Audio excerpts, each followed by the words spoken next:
Para o que você está fazendo, porque o Brasil precisa de você, porque isso é assustador e vai ter consequências imensas, drásticas sobre o Brasil. Por isso, para o que você está fazendo e presta muita atenção nesse vídeo. Eu tenho certeza de que você vai entender por que a gente tem que ficar tão preocupado, e curte e compartilhe o máximo que você puder para mais gente entender, mas sobretudo para mais gente agir. Assim, está muito claro que a lei Magnitsky será utilizada contra os outros, no Supremo a cada voto que forem dados. A lógica é simplesmente, ou seja, o PGR vai fazer faz a sua exposição, recebe uma durante o julgamento? A intenção, a informação que a gente tem é que seria durante o julgamento, ou seja, criando uma sistemática durante o julgamento e, obviamente, tentando pressionar os ministros, pelo menos os ministros da primeira turma, em relação ao julgamento. E aí tem uma enorme exposição sobre o que pode acontecer depois disso com a quase certa condenação do ex-presidente Bolsonaro. Aí várias especulações.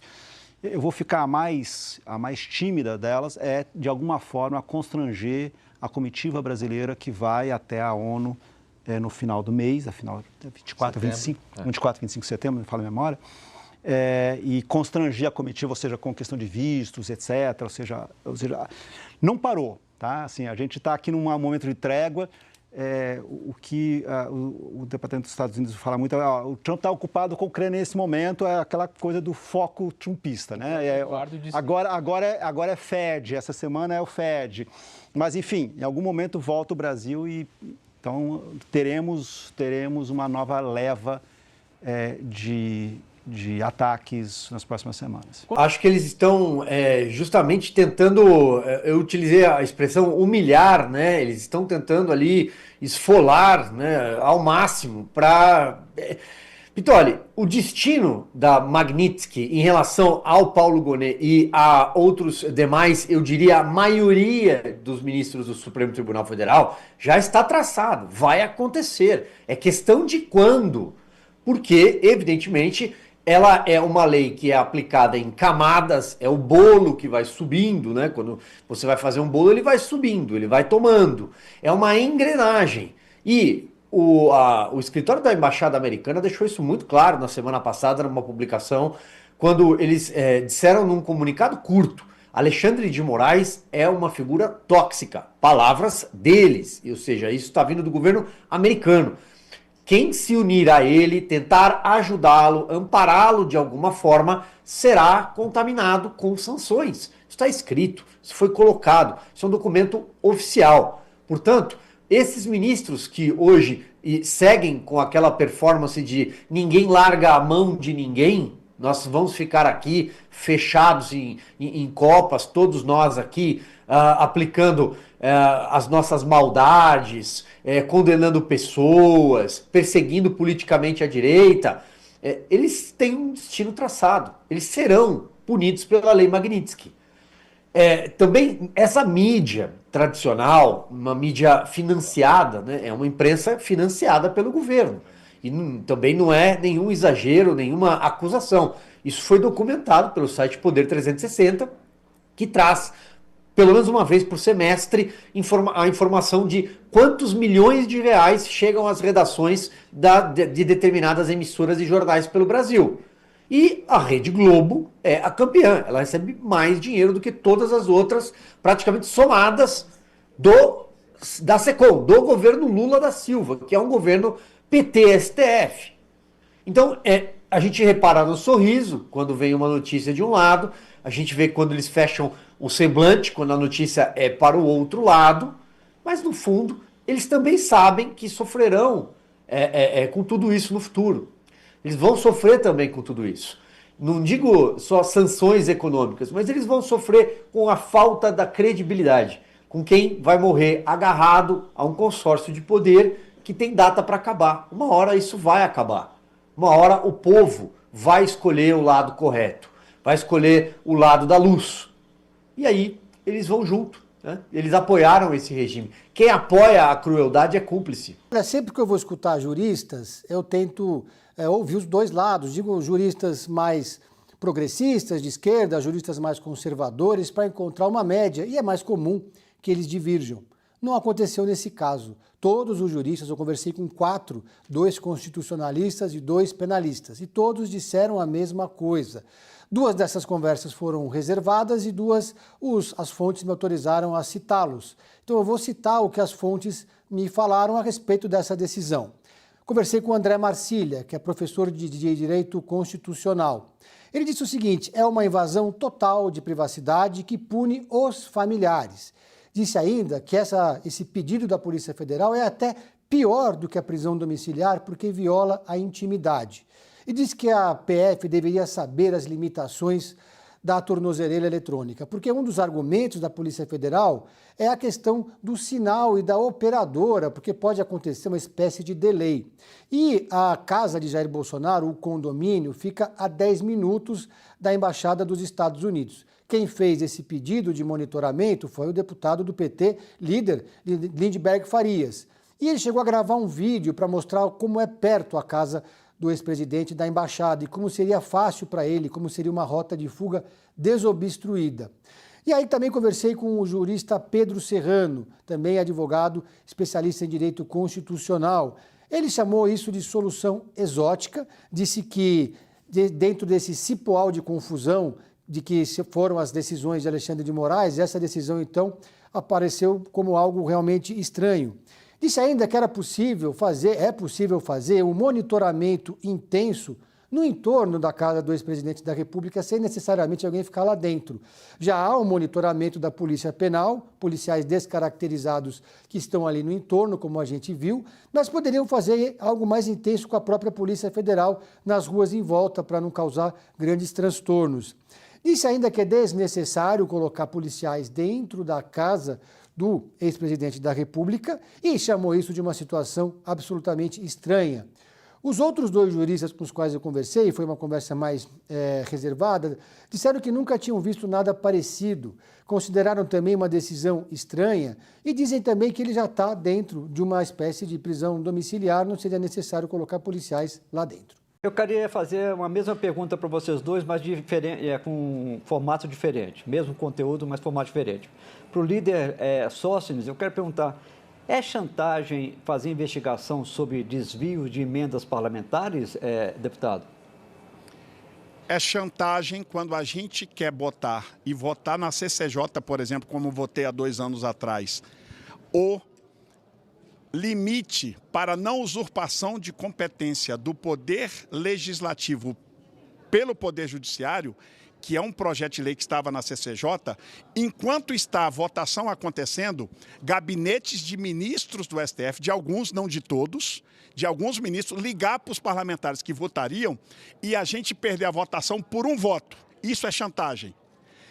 Investigar corrupto, nós jamais passaremos a mão em colegas que estejam sendo investigados por isso. Agora, que a chantagem por parte de alguns ministros do STF a parlamentares, e aí vou ser honesto, não é só com parlamentares da direita, é do centro, inclusive da esquerda. A esquerda hoje não entra nessa pauta conosco por uma estratégia política que eu entendo, mas eles já foram perseguidos, eles já criticaram o STF. O próprio Lindbergh, que está aqui ao meu lado, já fez altas críticas, mas agora há um consórcio claro do Executivo, o descondenado, junto com Alexandre de Moraes, e fizeram uma associação. Deputado, mas a chantagem existe, sim. Deixa eu falar aqui. Só um minutinho, líder. Mas não era o caso de esses deputados denunciarem esses ministros que estão ligando para pressionar por votos? Que isso é uma denúncia muito grave, líder Sóstenes. Deixa eu te responder, Valdo. Os colegas que recebem esse tipo de chantagem são os que têm processo na mão desses ministros. Você acha que este colega vai ter a coragem de expor uma ligação dessa em público, colocando a sua vida em risco? É só ele fazer isso, no outro dia ele está na cadeia, porque é assim que funciona. Eu estou falando de chantagem. Lamentavelmente, o Brasil não vê se não quiser. Quem convive aqui no parlamento sabe que o que eu estou falando é verdade. E não estou acusando toda a Suprema Corte. Isso é uma prática de alguns ministros em algumas votações que acontecem aqui dentro da Câmara. Líder Sóstenes, então deixa eu passar agora a pergunta para o Lindbergh. Lindbergh, você já ouviu essa denúncia? Alguém já relatou para você que ministros do STF ligam para parlamentares para mudar votos. E segundo... Eu nunca vi isso. Segundo, eu sei que, como disse o líder Sóstenes, alguns parlamentares do PT, do PSB e do PDT, eles apoiam algumas das medidas que estão previstas na PEC das prerrogativas. Talvez não de todas as medidas, mas uma parte da PEC tem apoio até na esquerda, certo? Ô, Valdo, nós vamos tomar uma posição contra essas medidas. Vamos tomar uma posição porque a gente entende que é um combo para desafiar o Supremo, que é uma aliança ilegítima que quer chegar na anistia, e para isso fazem uma aliança com a turma que está preocupada em parar a investigação de qualquer jeito. Eu quero dizer, ao sorte que eu nunca vi uma história como essa. Você pode criticar o Supremo. O que não dá para aceitar é que os senhores estão fazendo. Os senhores estão tramando contra um país. Imagina, cancelar vistos, eles vão lá e comemoram. Impor tarifas, prejuízos de empregos, de empresas. Sancionar o ministro Alexandre de Moraes, que nesse momento tem a nossa solidariedade. Essa conversa de chantagem aqui é mentira. Eles querem atrapalhar todo esse processo. E o Brasil vai ter o julgamento na próxima semana. Não tem jeito.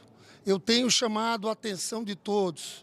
Tem que ser um julgamento com tranquilidade, mas tem que ter alerta máximo das instituições. O Paulo Figueiredo, que está lá com o Eduardo Bolsonaro, fez um Twitter convocando uma nova invasão da mesa da Câmara.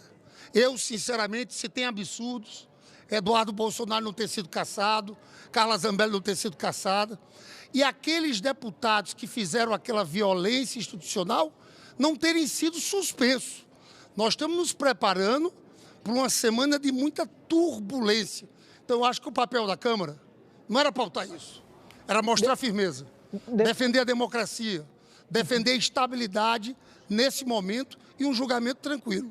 O Bolsonaro é que vai abençoar o próximo. Por isso que eles estão forçando o Bolsonaro na parede para o Bolsonaro falar. Agora. Indicar claro, mas vamos lá. Claro. Só se elegeram com a ajuda do Bolsonaro. Tudo e agora estão botando o Bolsonaro na parede para o Bolsonaro indicar alguém.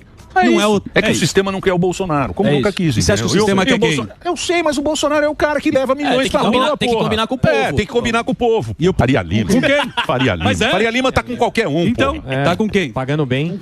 Engraçado, vocês caem nas conversas desses a gente precisa discutir a política aqui. Discutir o quê que você vai discutir? Vamos discutir. Os caras estão botando o Bolsonaro na parede pro Bolsonaro indicar quem eles querem. Tá bom, tudo bem, mas agora... Porque tem que combinar com o povo. Tá bom, o povo que colocou o Bolsonaro lá, gordão. Pô, a gente acompanhou isso. Mas não são o Zema colou no Bolsonaro. O Dória colou no Bolsonaro, o Tarcísio ganhou em São Paulo por causa do Bolsonaro. E a turma que quer vai ficar esperando no banco. É o povo que decide. Então pronto. Não é isso, o cara tá preso. Sim. O cara tá... E vai fazer o quê? O cara... Como vai fazer o quê, pô? Você tem um líder, pô. É o líder da direita. Mas ele não tem ainda a ilegibilidade, ele não dá certo. Vamos aguardar, mas ninguém tá carimbando nada. Só que vocês já estão colocando o cara na parede pra ele indicar alguém. Porque eles não podem perder esse público. Eu sei, mas então o Bolsonaro não foi traído.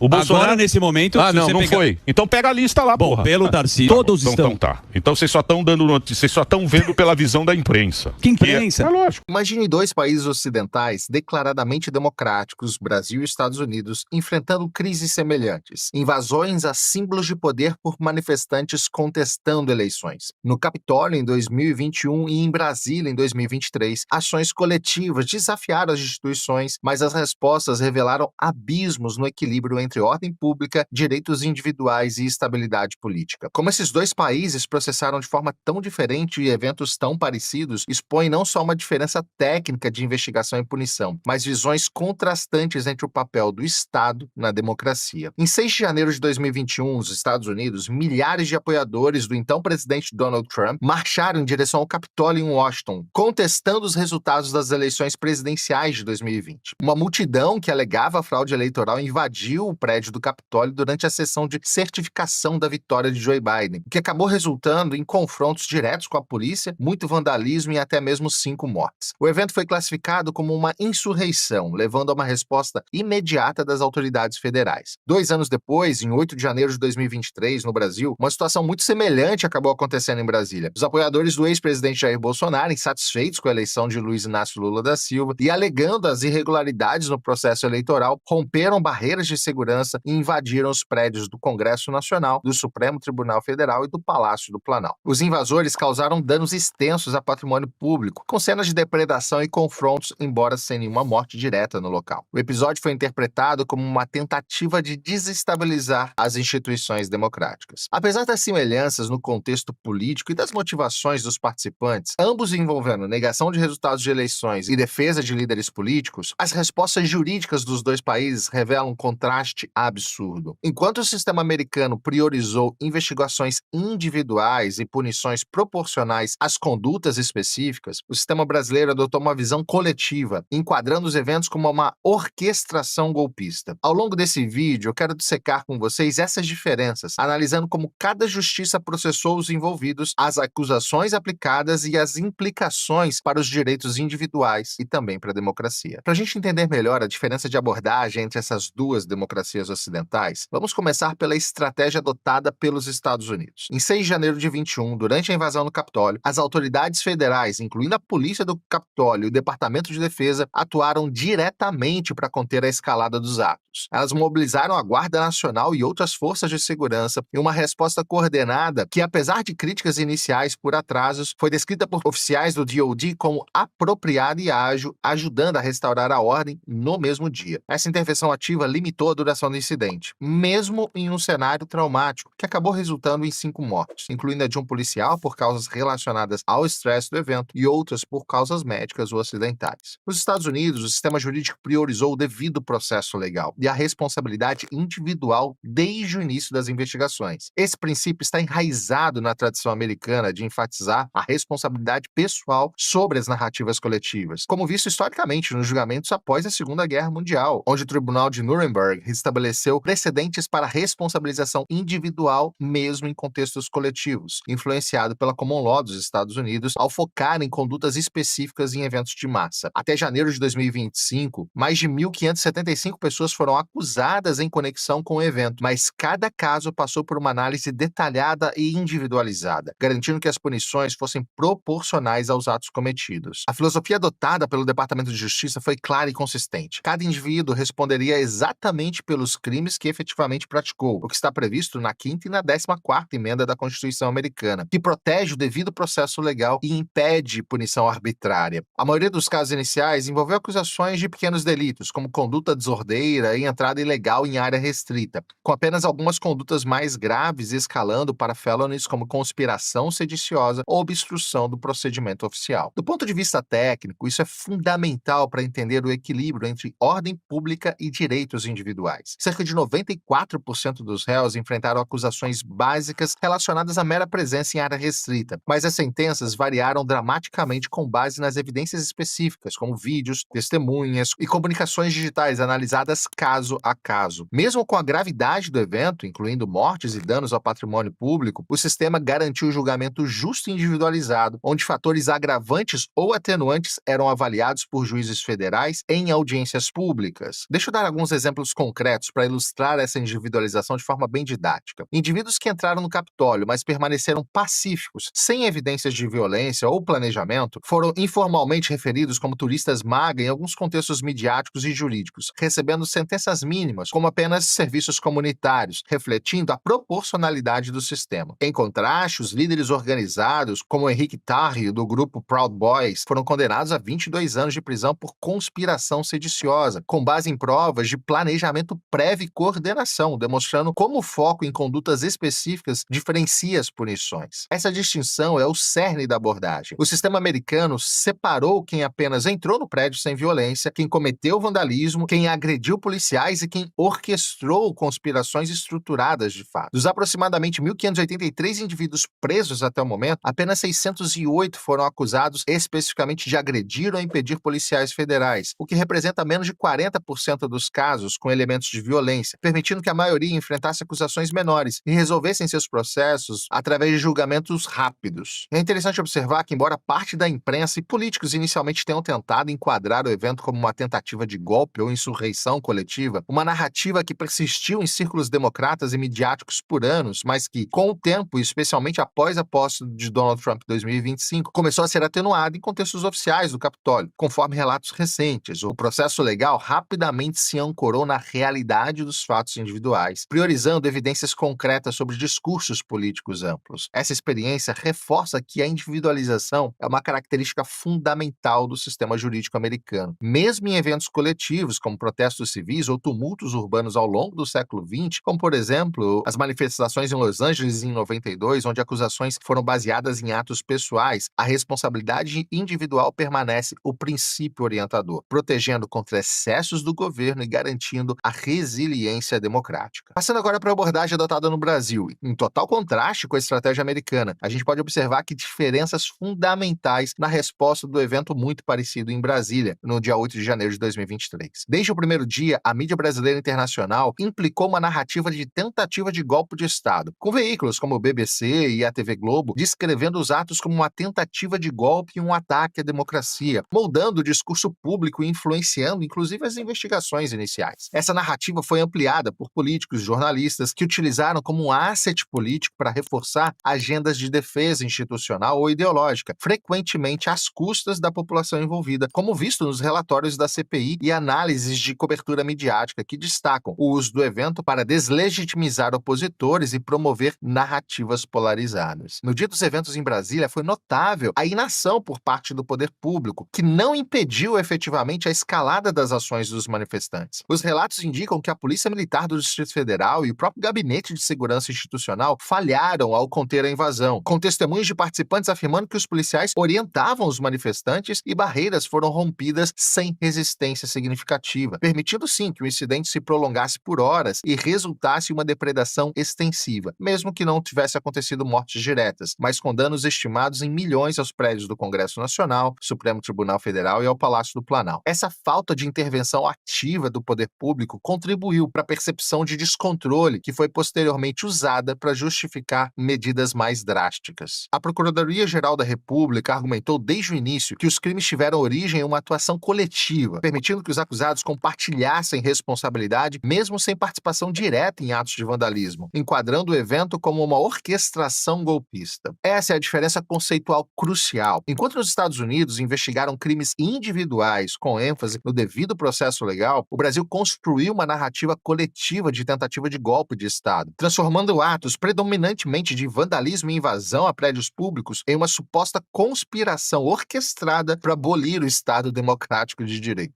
Essa narrativa permitiu enquadrar indivíduos em crimes graves, como golpe de Estado, associação criminosa, dano qualificado e deterioração de patrimônio público, justificando a supressão de direitos e a aplicação de penas completamente desproporcionais às ações específicas de cada indivíduo. Para contextualizar a gravidade jurídica dessa abordagem de forma bem didática, até agosto de 2025, o Supremo Tribunal Federal condenou 638 pessoas por crimes considerados graves, com penas variando de 1 ano para casos menores até 17 anos de prisão, frequentemente substituídas por medidas alternativas como prestação de serviços comunitários, mas com restrições adicionais como proibição de uso de redes sociais e viagens sem autorização. Aqui reside o ponto mais controverso. Pessoas que permaneceram apenas no acampamento em frente ao quartel-general do Exército, sem evidência nenhuma de participação nas invasões, foram condenadas por associação criminosa e incitação ao crime, recebendo penas de 1 ano de prisão e restrições que qualquer operador de direito no Brasil tem a obrigação de considerar totalmente desproporcional. Essa abordagem levanta críticas sérias quanto ao respeito ao devido processo legal, com relatos claros de violações a direitos, com prisões preventivas extensas para indivíduos sem nenhum tipo de prova concreta de violência, com generalização de denúncias e manutenção de pessoas inocentes presas por meses, conforme apontado por familiares, advogados e até mesmo defensores públicos. Além disso, não foi respeitada a jurisdição tradicional do caso, com o STF assumindo competência para julgar pessoas comuns sem foro privilegiado, o que gera debates até hoje sobre a incompetência jurisdicional e principalmente a imparcialidade do STF, já que a corte estava diretamente envolvida como vítima nos atos.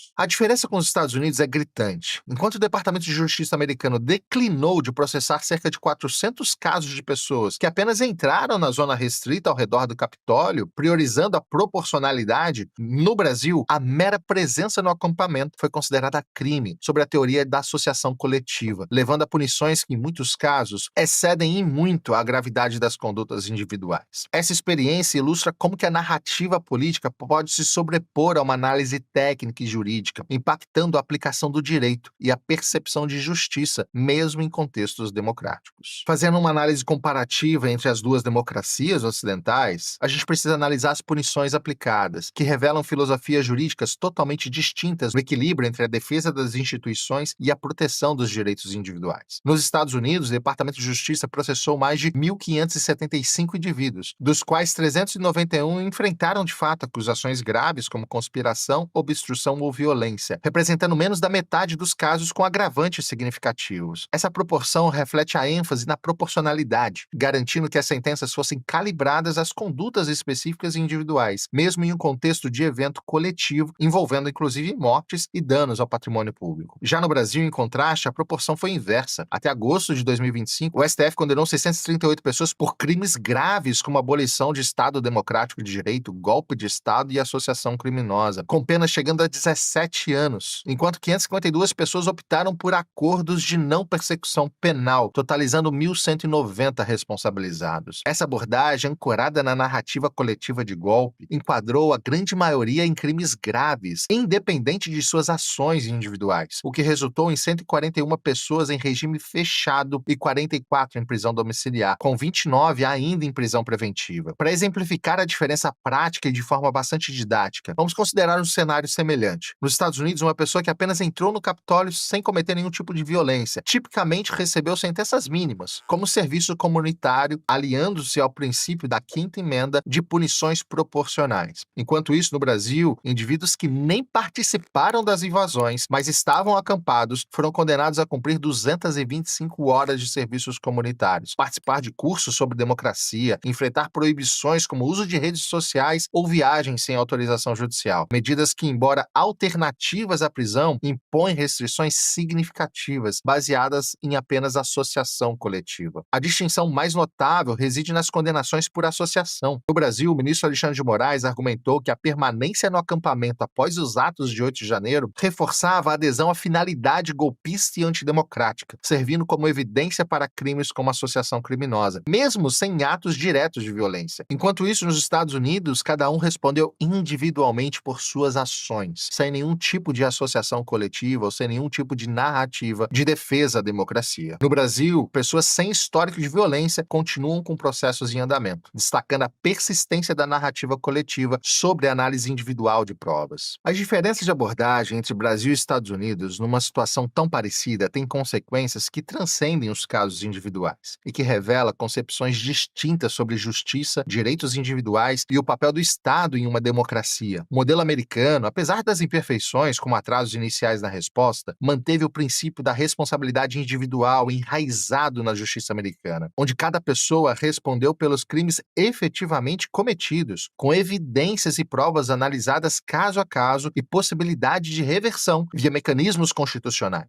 Em contraste, o modelo brasileiro estabeleceu uma responsabilidade coletiva, baseada em uma narrativa política de tentativa de golpe, e o que pode criar precedentes para a expansão do poder estatal em detrimento das próprias garantias individuais, como visto em decisões que criminalizam associações sem atos concretos. No Brasil, não há uma perspectiva imediata de reversão ampla das condenações, com processos persistindo e restrições impostas, o que reforça a rigidez da narrativa coletiva e pode impactar a confiança nas instituições a longo prazo. Para muitos profissionais que avaliam os cenários globais, compreender essas diferenças sistêmicas é essencial para refletir sobre os ambientes que priorizam a individualização de condutas e a proteção de direitos, influenciando decisões estratégicas nos contextos internacionais. Analisar esses contrastes entre o episódio de 6 de janeiro de 2021 aqui nos Estados Unidos, no Capitólio em Washington, e de 8 de janeiro de 2023 no Brasil, em Brasília, revela um contraste profundo que transcende os eventos específicos, destacando filosofias jurídicas e políticas distintas em duas democracias ocidentais. Nos Estados Unidos, o foco na responsabilidade permitiu punições que fossem proporcionais às condutas comprovadas, comprovadas, com investigações ancoradas em evidências específicas e mecanismos de defesas que de fato funcionam, preservando o equilíbrio entre a ordem pública e os direitos constitucionais. No Brasil, a narrativa coletiva de golpe de Estado transformou atos de vandalismo em uma suposta orquestração coletiva, levando a enquadramentos graves para ações individuais mínimas, com restrições prolongadas e jurisdição centralizada no STF, o que gera até hoje debate sobre a proporcionalidade e a imparcialidade da justiça brasileira. Essa distinção convida a uma reflexão essencial. A democracia deve ser tratada como um direito fundamental que rege as instituições públicas e a aplicação da lei, priorizando o respeito aos direitos individuais e o devido processo, ou como um asset político, moldado conforme os interesses de autoridades para avançar em agendas ideológicas. A experiência histórica, como os precedentes de common law americano em eventos coletivos ou as aplicações do Código Penal brasileiro em contextos de ameaça institucional, sugere que sistemas que enfatizam a individualização tendem a fomentar maior resiliência democrática ao longo prazo, evitando precedentes que possam erodir as liberdades básicas individuais, mesmo que aparentem leniência inicial. A alternativa, baseada em responsabilização coletiva e narrativas políticas, pode oferecer uma eficiência imediata na defesa das instituições, mas estabelece riscos para a estabilidade futura, uma vez que pode potencializar a subordinação da justiça a objetivos ideológicos. Vou começar com esse daqui. No dia de ontem, estava de um jeito e o pessoal falando da questão do monitoramento. No primeiro momento, eu estava na cabeça que era o que? Não, o pessoal queria colocar uma escolta na frente da casa de Bolsonaro 24 horas. E meio que a gente já tava com isso na cabeça, tava ok, né? Ninguém espera nada diferente, é meio que por aí mesmo. Ok. Só que o tempo foi passando e eu vi que o pessoal insistia em bater nessa tecla. Porque tá assim, não é só não é na porta da casa, é dentro de casa. Eu falei, mas dentro de casa? Dentro de casa? Aí tá passando pro nível... Tá complicado, né? Daqui a pouco o cara vai dormir na cama com o Bolsonaro. Se é que pode. Aí tá ali, Polícia Federal afirma que para fazer monitoramento efetivo tem que colocar agentes dentro da casa de Bolsonaro. Tu fala assim, cara, o que tá acontecendo, bicho, nesse país? Dentro da casa? Dentro de casa? Cara, tá surreal, né, gente? Tá surreal. Prendi logo o cara, pô. Aí o Samuel Puncher, o marceneiro do Metrópolis, ele até elencou aqui uma ordem dos fatos.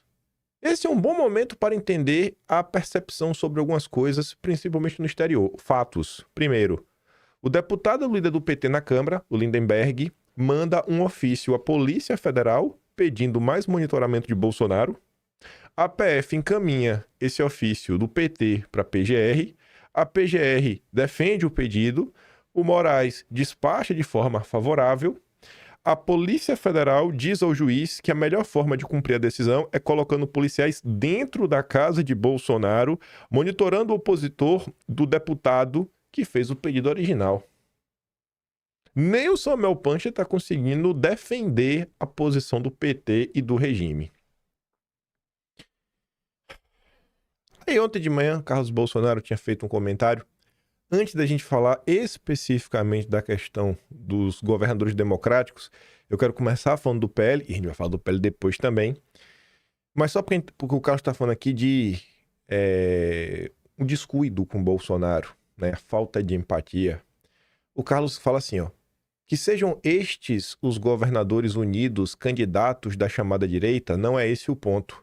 O problema é a completa falta de humanidade diante do que está ocorrendo com os que possibilitou alçar voos numa imposta situação vexatória junto de outros milhares e milhões de brasileiros. Essa postagem aqui do Carlos é antes da questão da Polícia Federal querer monitorar o Jair dentro da casa dele. Enquanto finge normalidade, exatamente no momento em que o Supremo prepara o maior teatro já visto na história do Brasil.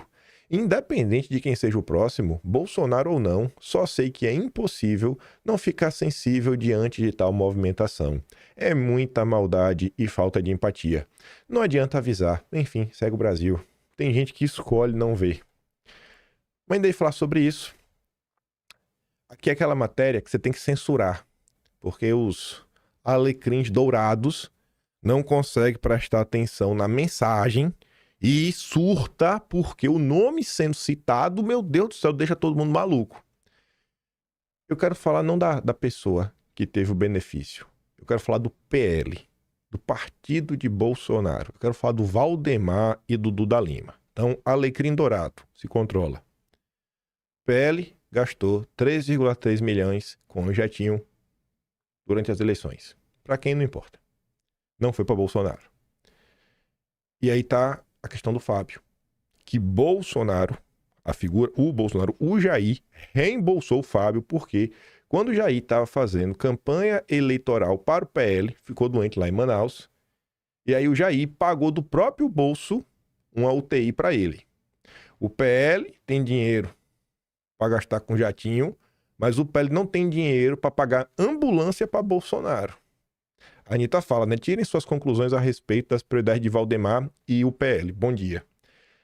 Eu quis trazer isso daqui por uma coisa, para poder dar aquela carteirada. E o que eu falar a partir daqui tem um certo peso, né? Que talvez eu saiba um pouquinho mais, até às vezes, do que sai na imprensa.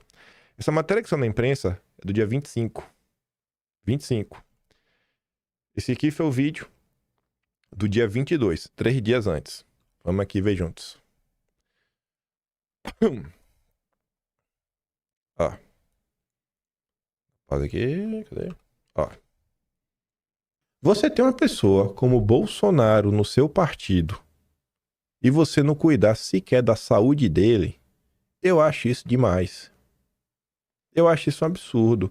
Ainda mais um partido que disponibiliza jatinho particular para suas estrelas. Disponibiliza jatinho particular para suas estrelas. Então isso me dói muito ver que Bolsonaro tem que pagar do próprio bolso suas emergências médicas. Enquanto o partido dele, que usa ele de todos os jeitos possíveis, e Bolsonaro não pede nada, tá dando até jatinho para as estrelas. É um absurdo, bicho. Ninguém liga, rapaz, ninguém cuida de Bolsonaro. É só sanguessuga. Só tem sanguessuga. Acho que eu sabia o que eu tava falando, né? Aí tu tem que se perguntar isso aqui também, né? Por que o Metrópolis resolveu falar sobre isso? Será que Augusto Tenório acordou de manhã e falou: deixa eu investigar com o que o PL gasta o dinheiro. Deixa eu publicar. Será que ele pensou isso aí? Obviamente, uma matéria como essa é soprada, né? Pelaquela ala de pessoas mais próximas a Bolsonaro. Dos verdadeiros aliados de Bolsonaro, que se preocupam com Bolsonaro e estão extremamente insatisfeitos com o que o Valdemar e o Duda Lima estão fazendo. E aí dá pista, ó. Dá um bisu aí, pô, pra tu ver quanto é que o Valdemar tá gastando com jatinho, pras estrelas. Né? Parabéns, Valdemar. Parabéns, Valdemar. Aí, vamos lá. O que vocês percebem cada vez mais, né? Parte da direita brasileira se vendeu verdadeiramente pro Partido Novo, porque ninguém comenta sobre isso. Vocês veem isso aqui sendo comentado em algum outro lugar? Os grandes programas de bancada, pouquíssimos, né? Talvez só a turma lá do Alan ainda fala alguma coisa. O restante, psh. Zema minimiza vínculo com Bolsonaro. Não é tão grande. Aquele papo de, ele lavou minha alma, né? É a ruína da direita. O Ale, pra mim, resume todo o problema que a gente tá vivendo. O Zema falou no Roda Viva, falou diversos absurdos. Tentou descolar do Bozo, sem perder o apoio dos apoiadores do Bozo. Em determinado momento, querendo falar que ele não é tão radical quanto o Bolsonaro. Acho que ele queria falar que ele não era belicoso. Ele falou, eu não sou beliscoso. Esse é o Romeu Zema. Esse é o cara que tem que provar que ele não é beliscoso. É o homem que vai peitar o sistema no Brasil. Que passou metade do programa justificando seu fracasso como governador. A lei diz, né? A direita emocionada não percebe que os liberais não se importam com os conservadores. Eles só querem nossos votos para depois chutar nossos rabos. Uma vez eleitos e desinteressados nas pautas conservadoras, aqueles que confiam neles os chamarão de traidores. E o que farei? Vou defendê-los com unhas e dentes? Pois é natural deles. Os emocionados aqui são burros. Aquele papo de, lavou minha alma, é a ruína da direita. O neoconservadorismo, né, é um problema sério. Aí eu quero te mostrar uma coisa, que o Zema fala que o vínculo dele não é tão grande, que na eleição ele não se apoiou em Bolsonaro nem nada. Aí, senhor Romeu Zema, a gente tem que voltar para 2023, quando tu fugiu do CIPEC. Tu lembra disso, Zema? Tu lembra da tua fuga das galinhas? Lembra da fuga das galinhas? Bota aqui, ó. Zema. Peraí que tem que dar o Ctrl F6 para carregar. Que é o pessoal Zema e a Marina Silva 100% alinhados na agenda verde. Calma. Acho que é esse aqui. União da Direita. Não, ainda não é. Esse aqui é a Carol Esponza, defensora do crédito de carbono, né? Que manda no Cláudio Dantas hoje. Calma. Aqui, o Novo Partido Velho. Zema cobra a União da Direita e interrompe fala por esse protesto de mulher. Não é mulher antivacina. É uma mulher que foi demitida porque não tomou. E o Zema, em vez de responder, saiu fugido. Esse é o homem que vai peitar o sistema.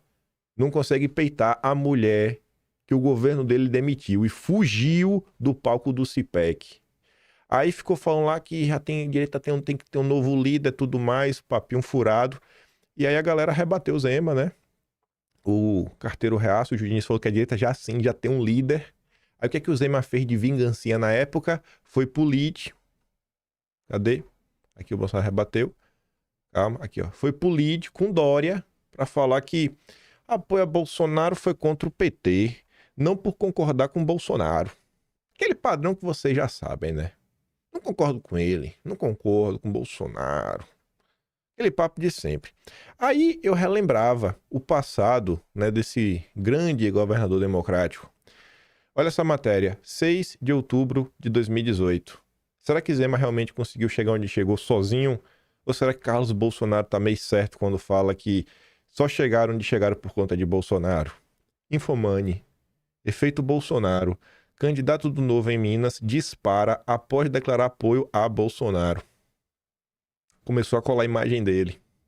Zema viu sua intenção de voto subir 6 pontos de uma semana para outra em a declaração polêmica feita por ele durante um debate da Globo sobre Bolsonaro.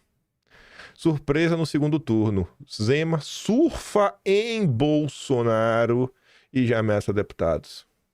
Surfa em Bolsonaro. 8 de outubro de 2018. Zema aproveita a onda Bolsonaro, ganha em Minas e garante primeiro estado para o Partido Novo.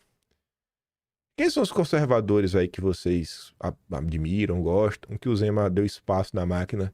O que o Zema fez aí ao longo de 8 anos em prol de alguma pauta conservadora de verdade? Dá o quê? Renúncia fiscal, benefício fiscal para Localiza, a turma do Salim Matar, que financia a campanha de parlamentares do Partido Novo? Realmente, esse é o Romeu Zema. Né? Meu vínculo com o Bolsonaro não é tão grande. Tá aí, vote lá no Zema, vá. Vai lá, cobra o Chiquinho lá. Cadê o Chiquinho? Cadê o Chiquinho? Cadê o Chiquinho? O bravo. Mas não pode cobrar o Chiquinho, né? Tá na coleirinha do Deltan. Aí vem o outro. Esse aqui faz jus ao nome. É um ratinho mesmo, ó. O Brasil tem que virar a página. Vai lá, pô. Dá teu voto. Dá teu voto. É platitude, tá? Mesmo pergunta. O que é que esse daí fez lá em 8 anos? Me conta aí. Quem é que tu conhece aí? Olha, o governador do Paraná, né? Olha, gente, o Nadalim, ele não tá mais no governo. O governador não quis aproveitar o Nadalim. O ex-secretário de Educação do Ratinho Júnior, até o FEDA, né? O cara ligado ao Lema que o Tarcísio levou para São Paulo. Aquela da Multilaser. O Ratinho Júnior não podia procurar alguma coisa pro Nadalim? Eu falo Nadalim porque o Nadalim é do Paraná. Ela é de Londrina. O que mais? O que o Ratinho Júnior fez? Aí tem Zé Cabeleira. Ah, meu Deus do céu. Esse aqui foi melhor. Eu não sei o que é melhor. Se é o Zé Cabeleira ou o sorriso. Não é sorriso amarelo não, viu? O sorriso de lado a lado aqui do Zema e do Cadeirudo. Olha só. Pera aí. Ó.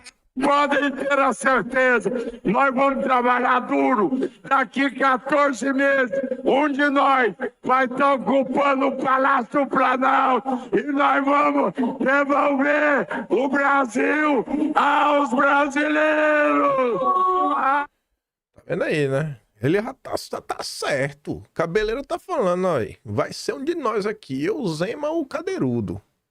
Vai ser um de nós três aqui. Pronto, é o brabo. Olha lá.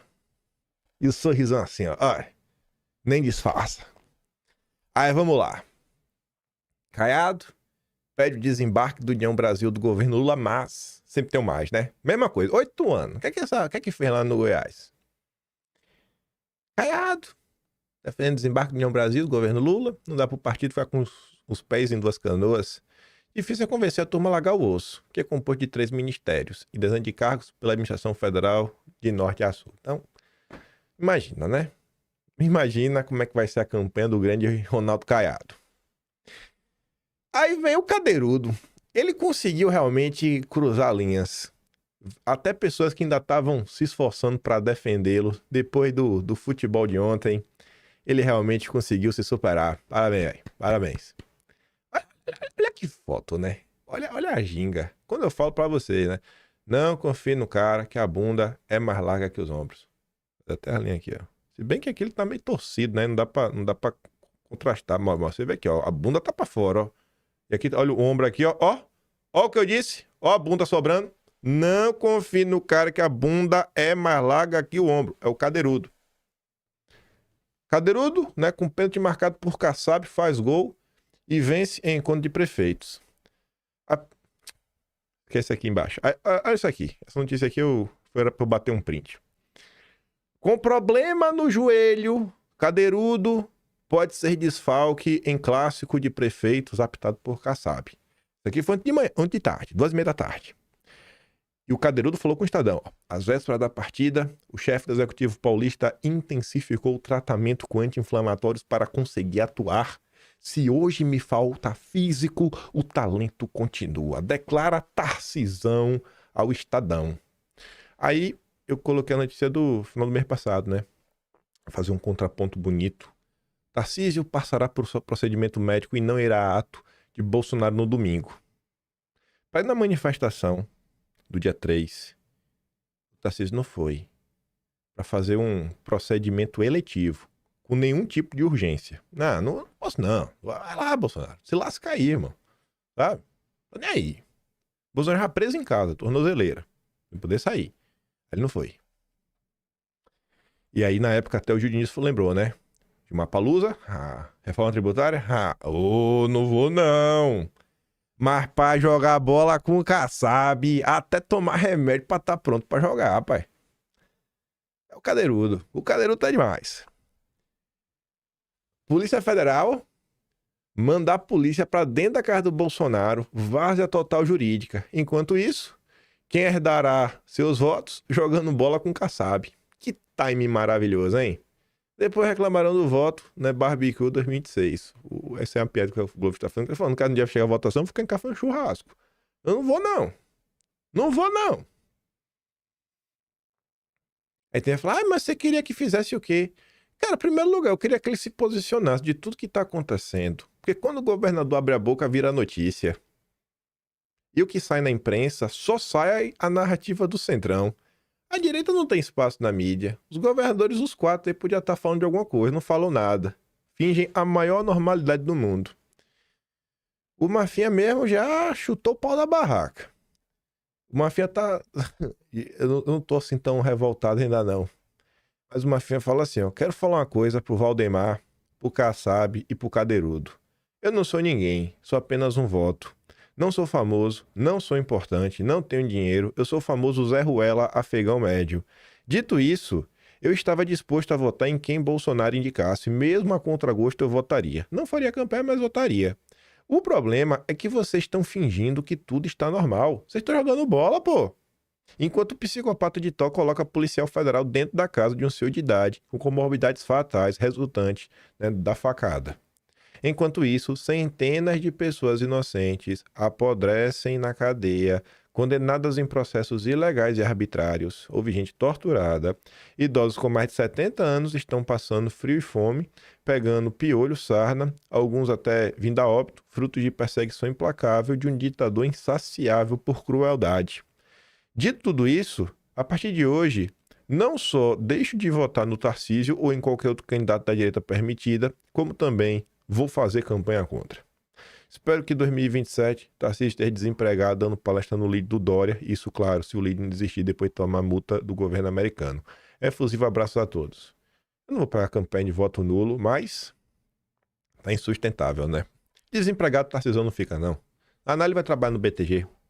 Os amigos dele estão tudo lá já. Aí no dia de ontem esse vídeo circulou bastante. Primeiro do pai, desesperado. O filho, uma das vítimas do 8 de janeiro, preso, daquele jeito que vocês sabem, não podia ir ver a avó. Tinha até uma decisão falando lá, mas a polícia falou que não tinha como garantir o deslocamento. Só que eu acho que o vídeo começou a circular, ser viral, e aí a polícia conseguiu arrumar um jeito de levar. Só que o curioso, gente, é que se você assiste esse vídeo na íntegra, a polícia, assim, cerca o perímetro para ninguém se aproximar do preso. Deve ser para garantir que o pai não pode nem dar um abraço nele. Como se ele fosse uma pessoa super perigosa, como se aproximar dele fosse um crime capital, hediondo e inafiançável. Esse é o Brasil. Esse rapaz está lacrado há 2 anos e meio por uma baderna. Não passou os últimos dias junto de sua avó e ainda sofre humilhação de vê-la algemado no velório por alguns minutos. Acabaram com o país. Esse é o Brasil. Dos governadores democráticos. Confia que eles vão pacificar o país. Aí vem a sequência.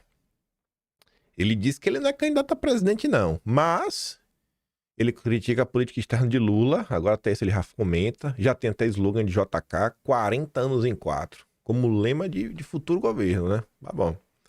Aí a Globo comenta. Laurão Jardim, né? Porta-voz do mercado financeiro. Cadeirudo aos empresários. O Brasil precisa fazer 40 anos em 4. Agora há pouco, falando em empresários no seminário promovido pelo Grupo Esfera, Tarcísio mandou essa.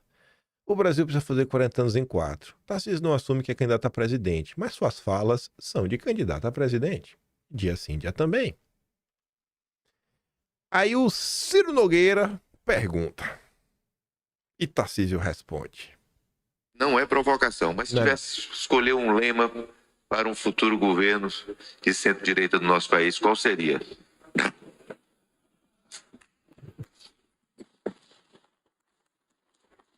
Isso é uma tarefa difícil. Um futuro governo de centro-direita. Sem direita, não é de direita. Centro-direita, daquele jeitinho que vocês gostam. Ciro, porque eu acho que esse é um papel que cabe aos marqueteiros, né? É difícil pensar em alguma coisa, mas vamos voltar à história, vamos lembrar do passado e vamos lembrar do seguinte, e hoje a gente está num conflito passado, futuro, e a gente vai estar chegando numa encruzilhada bem ali na frente e a gente vai ter que escolher se a gente quer continuar no passado ou se a gente quer ingressar no futuro. Vem cá, Tarcísio, continuar no passado é fazer o quê? Me diz aí, ir pro futuro é fazer o quê? Porque a tua agenda, pra mim, me lembra o passado. A agenda de entregar o Brasil na mão do BTG. Se for, o Trump tá no passado ou tá no futuro? E aí? O Trump aí tá peitando aí essa galera toda aí, tá deixando no mercado maluco. E o Vilimiro destaca, né? É fácil chegar lá em Barretos, onde todo mundo gosta de Bolsonaro, pegar bonequinho de Bolsonaro e gritar: "Ô, eu sou Bolsonaro!" Faz o mesmo no Grupo Esfera, vai, do João Camargo. Faz aí, pô. Defende aí. Toda vez que vai no evento da Esfera, BTG, só fala o que banqueiro quer ouvir. Eu não suporto mais, não. Já tá bem claro pra ninguém. Não sei o que, pode me reclamar de mim. Não espere de mim nenhum tipo de apreço por esse cidadão.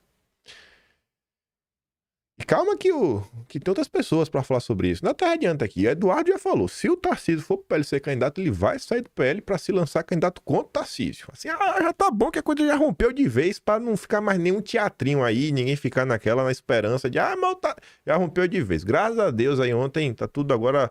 né, colocando os pingos nos is. Quem sabe teremos um candidato a presidente, não é Tarcísio. Quem diz isso? Marquinhos Censura, no evento do Republicanos. Não, mas o Tarcísio não falou nada, não falou nada, é só o Marquinhos Censura. Essa é uma matéria, até que eu esqueci de colocar em vídeo, tenho que bater o print depois para não deixar de pôr no Atlas. Foi o Temer falando do Tarcísio. Temer, Tarcísio. Aqui no Twitter que eu acho rápido. Cadê? Aqui, ó. Já achei, já. A postagem aqui da Liz. Ó. O tempo e a história farão justiça ao Senhor. Diz Tarcísio a Temer. Gente, vem cá. O Temer foi injustiçado no quê, Tarcísio? No que, desgraça? Esse desgraçado aqui tem a cara de bana batida. Parece que a mãe pegou o garfo e foi amassando. Não é possível uma coisa dessa. Vai fazer justiça ao Temer, Tarcísio?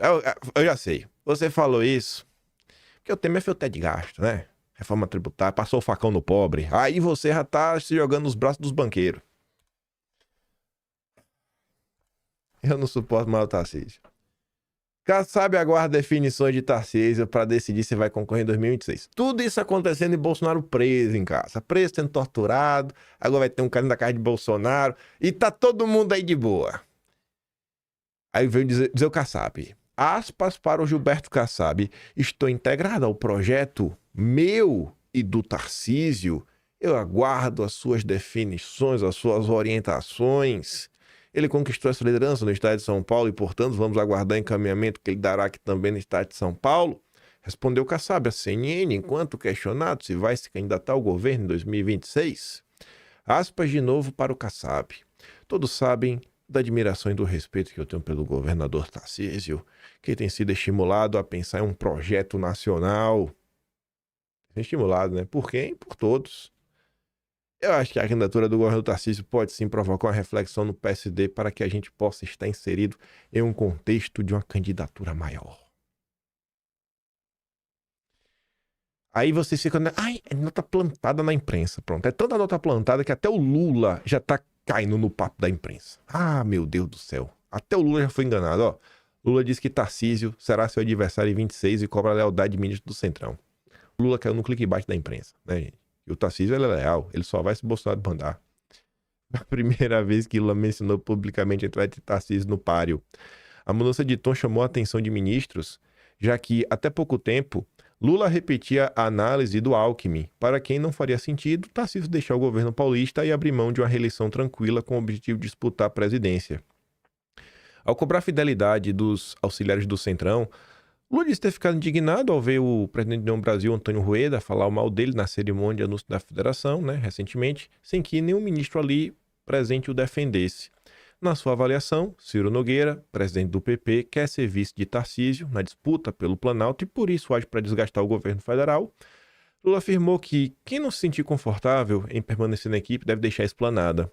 Observou que, mesmo assim, continuará amigo de quem sair e espera a neutralidade daqueles que não estiverem com ele no primeiro turno das eleições de 2026. Não tem que ser neutro no primeiro turno, né? Lula acreditou na imprensa, né? Deve ser fake news essa história aí. Até o Eduardo Bolsonaro acreditou na imprensa, né? Mas a gente vai chegar lá. A ala do governo se anima com Tarcísio para a presidência por dar chance à esquerda em São Paulo. O cara não for candidato. A disputa em São Paulo ganhou um pouco mais de corpo, né? E chance até, sei lá, apareceu o nome. Nesse cenário, se Tarcísio abandonar a tentativa de reeleição, se arriscar na disputa presidencial, o ambiente para a esquerda melhoraria consideravelmente em São Paulo. Aí você tem que lidar com isso na internet, né? A Faria Lima abraçou a candidatura de Bolsonaro em 2018. Não abraçou. A Faria Lima entendia que era menos pior. Após eleito, Bolsonaro fez questão de cagar na cabeça de cada um dos apoiadores não malucos, né? Quem são os apoiadores? O que é que vocês queriam que Bolsonaro fizesse, né? Os pedidos eram claros, tá? Seja razoável com algumas coisas mínimas. Que coisas? Ele não cita nada. Ele não fala quem são os apoiadores não malucos, ele não cita quais são as coisas mínimas. Aí ele, para não falar que citou nada, ele fala assim, ó, alguns o visitaram no palácio durante fica em casa para pedir moderação. Moderação no quê? No quê? O que é que ele não foi moderado? Moderação na verdade? Ô, Bolsonaro, para de falar a verdade. Fala as fake news aí, Bolsonaro. Fala as fake news. Fala o que o consórcio está falando. Repita o que o consórcio diz. Repita que o povo tem que ficar em casa, que a economia a gente vê depois. É o quê? Bolsonaro cagou, refute. Aí o Romanina diz, né? Então, assim, independente das falhas que Bolsonaro tenha cometido durante seu governo, foi justo, então, a Faria Lima passar a perna nele para articular o retorno do presidente mais corrupto do Brasil? Valeu a pena vender a alma de um país inteiro para o diabo quando o homem não atende a seus desejos? É assim que funciona. Isso é Faria Lima. The Investor, o investidor. Ele compra títulos da dívida. Nossa, ele investe demais. Claramente essa nota aqui vem da turma que é mais ligada a Bolsonaro, fica claro no primeiro parágrafo. Bolsonarismo vê arranjo do sistema para forçar a candidatura de Tarcísio. Uma sequência de eventos com a presença de potenciais candidatos da direita à presidência, nos últimos dias, em especial de Tarcísio, e a divulgação da última pesquisa do PL para as eleições de 26 causaram uma convulsão nos setores mais radicais do bolsonarismo, ou seja, os apoiadores verdadeiros do Jair. Aliados mais próximos de Bolsonaro viram no tom eleitoral adotado pelo Tarcísio e no fato dos filhos Eduardo e Flávio não terem sido incluídos na pesquisa encomendada pelo PL, ou seja, paga pelo Duda Lima, sinais de um desembarque na defesa do ex-presidente. Na Genial Quest desta semana, o nome do Eduardo foi testado. A Genial Quest é a pesquisa do instituto mais petista do país, porque o Felipe Nunes ele tem uma parceria com o PT histórica. É parceiro, inclusive, de escrever livro com Thomas Trauma, que foi ministro da Dilma, foi porta-voz do Palocci, né? Não, desculpa, ex-assessor do Palocci, ele foi porta-voz da Dilma. Então, assim, na pesquisa petista, o Eduardo aparece. Na pesquisa paga pelo PL, que quem o PL quiser, o nome aparece, o nome do Eduardo não aparece. Em postagens nas redes sociais e em ligações feitas para os chefes do PL, os filhos de Bolsonaro e integrantes do entorno de Bolsonaro protestaram contra o que nas internas chamam de movimento do sistema a favor de Tarcísio. Ao longo do dia, os bolsonaristas mais indignados, incluindo os filhos de Bolsonaro, procuraram Valdemar e o Murilo Hidalgo, da Paraná, para reclamar de só Michele e Tarcísio terem sido incluídos na sondagem divulgada nesta segunda, além de Lula e Bolsonaro. A preocupação com a consolidação de uma candidatura de Tarcísio é a tônica das conversas de bastidores entre os aliados mais fiéis de Bolsonaro. Parlamentares próximos vinham dizendo que a determinação de Moraes de colocar tornozeleira em Bolsonaro, seguida da prisão domiciliar, faziam parte de um plano do sistema. É incluído empresários, bancos, mídia, centrão e o próprio judiciário para forçar Bolsonaro a apoiar logo outro nome para a presidência 26. E aí, realmente, se dá fim em Bolsonaro de vez. Pensa... porque eu não quero ser conspiracionista. Eu não quero ser conspiracionista. Sabendo que Bolsonaro tomou uma facada e que ninguém quis, investigar nada depois. Pelo menos eu acho que não quis investigar do jeito que deveria. Mas se Bolsonaro fala algo que dá a entender que ele apoia candidato X, e se for o nome que o sistema quer ouvir, já imaginou? Aí os caras mandam pra Bolsonaro, manda pra papuda lá, cadê a comum? Tu já imaginou que acontece um piripá com o Bolsonaro? A última coisa que o Bolsonaro falou é que ele dá a entender que ele apoia fulano. E aí agora? Tu vai contra o último desejo de Bolsonaro? Bicho, no dia que Bolsonaro apontar, eu acho que ele não tá mais vivo. No dia que Bolsonaro apontar que o sistema quer, ele não tá mais vivo. Fala de coração, tu acha que eu tô sendo extremista? Tu acha que eu tô colocando a tragédia grande demais? Com tudo que já fizeram com o Bolsonaro, tudo que tu percebeu. Tu acha que se ele apontar minimamente na direção que o sistema quer, será que ele continua vivo?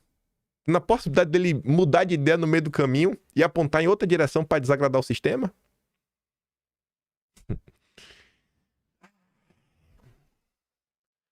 Eu quero estar errado. O problema é que normalmente eu tô certo. Sem querer ser arrogante, viu?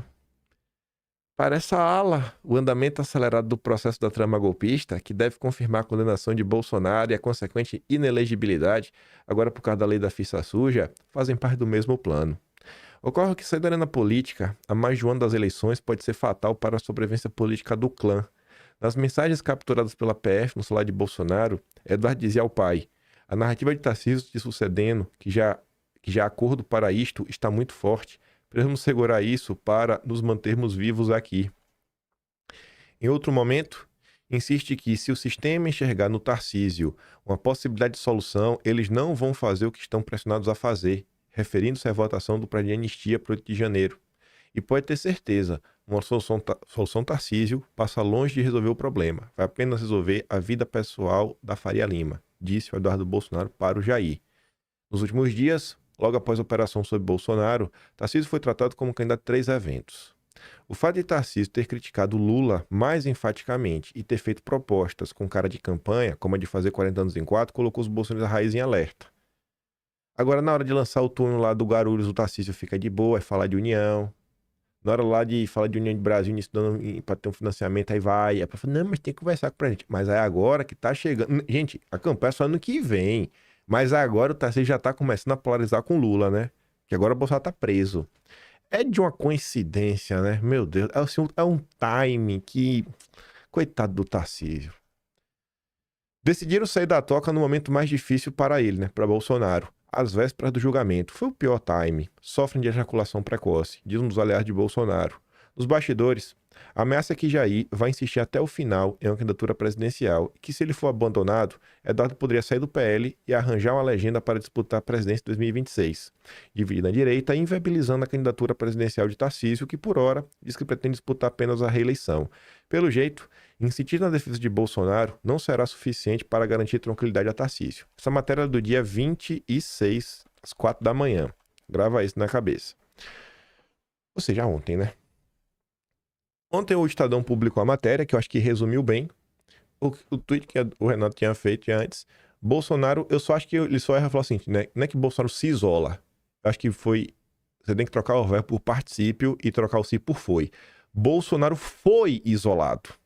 Não por vontade própria, mas por vontade do sistema. O sistema isolou Bolsonaro há uma semana do julgamento e vê crise aumentar por acesso e sucessão em 2026. Bolsonaro está apartado dos principais aliados, enquanto filhos suspeitam de articulações de bastidor para emplacar Tarcísio como presidenciável no próximo ano. Aí o Renato diz, né? A imprensa já percebeu o movimento. O isolamento de Bolsonaro não acontece por acaso, faz parte da estratégia. Enquanto ele se aproxima do julgamento enfraquecido, os bastidores trabalham para empurrar uma solução presidencial já pronta, vendida como responsável, viável. Não é só um jogo jurídico, é também uma disputa de sucessão que tenta reorganizar a direita sem sua principal liderança. Não chegamos ainda nos posicionamentos públicos de Eduardo e Carlos. Aí vem. Valdemar explica fala sobre Tarcísio e busca Eduardo via interlocutor, que pegou muito mal. Valdemar entrou em campo para esclarecer a declaração de que Tarcísio vai se filiar ao PL se for ser candidato, né? Para você ver que já tem um plano, A declaração sobre Tarcísio foi dada pelo Valdemar em uma entrevista à imprensa na manhã de segunda-feira. Tem um plano já, né? Até a partida tem que mudar. A coluna, veja só, Valdemar falou com o Igor Gadelha e ele não mentiu, não. Ele falou o seguinte, ó, ele ressaltou que o próprio Tarcísio falou isso sobre os planos de disputar a presidência pelo PL em um jantar com 5 governadores. Mas o Tarcísio não quer ser candidato, não, gente. O Valdemar falou, ele falou, de novo, agora no jantar lá com o Rueda.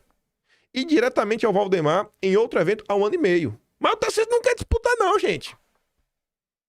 O Valdemar ele já falou pra mim 2 vezes. Tarcísio! E o Eduardo chutou logo o pau da barraca, né? Porque tá ficando sustentável manter esse teatro. Eduardo deixará a PL para disputar a presidência se Tarcísio for para o partido. Valdemar afirmou que Tarcísio disse a ele e a outros governadores que se decidir disputar a presidência vai se filiar ao PL.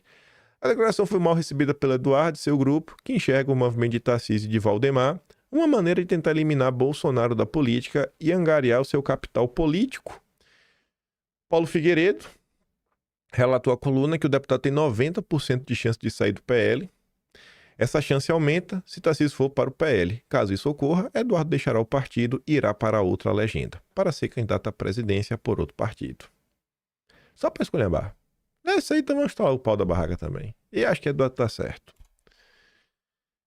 O Valdemar ainda mandou essa. Bolsonaro decidirá apoiar a presidência após julgamento. Até já sabe, já.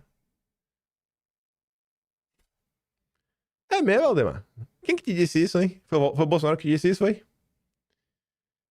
A Yara muito bem destaca. Não tem como provar que Bolsonaro falou isso. Gente, quem que disse que Bolsonaro falou isso? Eu tenho que acreditar no Valdemar agora? Valdemar agora é o porta-voz de Bolsonaro. Isso aqui é pra mostrar pra vocês que vai... Gente, Bolsonaro nem começou o julgamento. Imagine o que vai acontecer nos próximos meses se Bolsonaro ficar incomunicável, que essa é a tendência hoje. Imagina a quantidade de porta-vozes que vão aparecer. Aí ela disse, se Bolsonaro não pode falar, só confio naquilo que os filhos trouxeram de informações. Pois é. Eu tô nesse ponto aí também, Yara. Olha mais uma vez essa narrativa. A única salvação. Ó, Bolsonaro. Se tu quiser, Bolsonaro, um dia ainda ver o sol, Bolsonaro. Tem que apoiar o Tarcísio, Bolsonaro. Ó, senão tu vai ser preso, Bolsonaro. Vai preso pra sempre, Bolsonaro. Valdemar e Tarcísio como única salvação para Bolsonaro. Enfim, né? Ele seria o único. A única salvação. Valdemar tem concordado com a tese de que, com Bolsonaro inelegível, Tarcísio seria hoje o único nome da direita com condições de ganhar de Lula em 26 e dar o indulto a Bolsonaro. É. Tá bom. E as vítimas do 8 de janeiro? Será que ele vai dar também? Vai?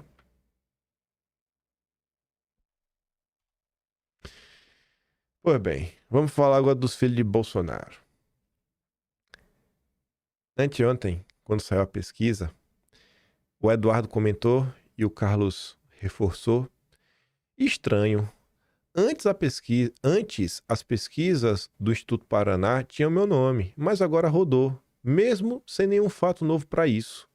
De qualquer maneira, Bolsonaro venceria o atual ocupante da cadeira presidencial no primeiro e segundo turno. Curioso, né, gente? O nome do Eduardo estava e agora não está mais. Aí não está mais. Não ter Eduardo Bolsonaro na pesquisa é método de quem está pagando ou tabelando com o sistema. O resto não precisa falar. Aí, como eu falei na introdução, Duda Lima e Murilo Hidalgo, porque quem paga é o Duda Lima e quem faz a pesquisa do jeitinho que precisa ser feita é o Murilo Hidalgo, foram correr na Bela Megali para falar, né? O motivo da ausência de Eduardo Bolsonaro nas pesquisas presidenciais do PL. Envolvidos no levantamento, Duda Lima e Murilo Hidalgo, relataram à coluna que a escolha dos nomes testados é feita por Bolsonaro. Eles afirmam que é ódio para Bolsonaro. E aí? Foi Bolsonaro, gente, que mandou. Não botou o nome do Eduardo. Confiou no Duda Lima. Confiou no Murilo Hidalgo. Vai ser assim. Só sentir o drama. Todo mundo agora fala em nome de Bolsonaro.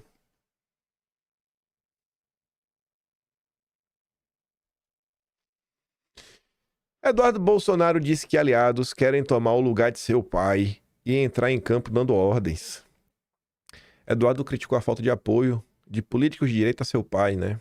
Isso numa postagem no Twitter. A declaração de Eduardo ocorreu após cotados da direita disputar o Planalto intensificarem movimentos para a corrida eleitoral de 26. A postagem é essa aqui, ó. A postagem até curta. Se eu fosse virar piloto, eu buscaria conselhos com o Nelson Piquet. Se eu fosse entrar no ramo do cinema, desejaria dicas de Mel Gibson. Para fabricar carros, procuraria ouvir os engenheiros da Ferrari. Agora, na política brasileira, os craques querem entrar em campo dando ordens em Bolsonaro. Talvez seja porque não querem ouvir o que Bolsonaro tem a dizer, mas sim apenas tomar o lugar dele. Eu também acho, Eduardo. Depois o Eduardo volta ontem. Há uma curiosidade no ar. Quanto mais próximo do julgamento do meu pai, mais pessoas têm falado sobre substituí-lo na corrida presidencial.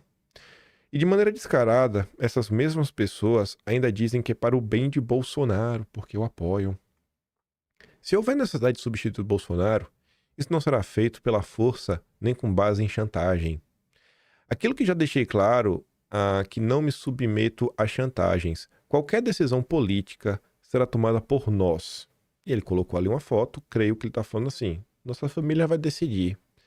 Não adianta vir com um papo de única salvação, porque não iremos nos submeter. Única salvação. Eu já estou meio que arrumando o Atlas. Deixa eu te mostrar um negocinho. Prints. Deixa eu te mostrar um negocinho. Assim.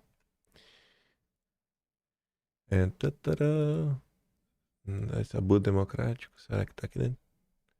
Não, ele tem que começar com... É do Pele? Deixa eu ver. Também não é esse. Ataques contra o bolsonarismo? Também não é esse. Eita, onde foi que eu botei? Centrão. Acho que é esse. Pronto. Mas é que eu vou ter que abrir outro arquivo aqui. Eu não botei nesse. É esse junto com o outro. Pronto. Aqui, deixar assim. Agora você pode ver. Ó. Bolsonaro só tem uma chance e ela passa pela união da direita. A única chance. Bolsonaro tem que escolher alguém, né? A bala de prata é a vitória de um aliado capaz de conceder o indulto presidencial diante da iminente condenação. Essa não é a primeira matéria, mas do dia 1º de agosto publicou. Quem publicou essa matéria foi o Sérgio De Nicoli, que eu acho que vai estar... Onde é que eu botei isso? Prisão de Bolsonaro, motim... Será que eu botei aqui? Direita versus esquerda? Botei, ó. O Sérgio De Nicoli é do cara da AP Exata, que, curiosamente, a AP Exata fazia parte da campanha do prefeito. Quem era o marqueteiro do prefeito, né? O chefão da campanha do prefeito? Duda Lima. Duda Lima, né? Então você vê que é a mesma coisa que o Valdemar disse. O Valdemar comprou até do Duda Lima. Duda Lima virou dono do Valdemar hoje em dia, né? Então você entende. Mas vamos voltar aqui porque Eduardo disse. Aí você vai juntando os bloquinhos. Não há ganho estratégico em fazer esse anúncio agora, a poucos dias do seu injusto julgamento. Então me pergunto, para que a pressa? Só uma resposta lógica. O julgamento é a faca no pescoço de Bolsonaro.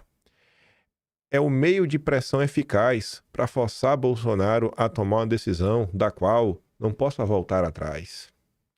Quem compactua com essa nojeira pode repetir 1000 vezes que é pró-Bolsonaro, mas não será percebido como apoiador e muito menos como merecedor dos votos bolsonaristas. São com atitudes, não com palavras, que mostramos quem somos.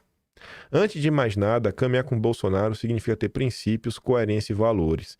Aviso desde já, para depois não virem com ladainha de que eu estou desunindo a direita, estou sendo radical, na base da chantagem vocês não irão levar nada. Aí eu pergunto para vocês, será que a tal união da direita não é exatamente o caminho que leva à destruição de Bolsonaro? Será, gente, que a divisão da direita não era o caminho para salvar a direita? As pessoas que estavam dividindo a direita meio que estavam, né, jogando para longe os democratas. Pois é, né? Quem dividia a direita, no final do dia, tava pensando no Jair. Agora até o Eduardo tá dividindo a direita. Esse papo de dividir a direita é o papo mais furado da história. Só quem fala isso é quem tá fazendo algo errado. Tu já viu alguém falar assim, Bolsonaro, pare de dividir a direita, Bolsonaro? Tu já viu alguém falar? Tu já viu? Gente, toda vez que alguém abre a boca falar, pare de dividir a direita, mãe de união, inimigo do meu inimigo, meu amigo, é alguém que foi pego com a boca na botija. É sempre assim. É sempre assim. E essa? E essa aqui? É pouca chantagem? PL tem novas opções para Carlos Bolsonaro disputar o Senado após impasse em Santa Catarina. Saiba onde.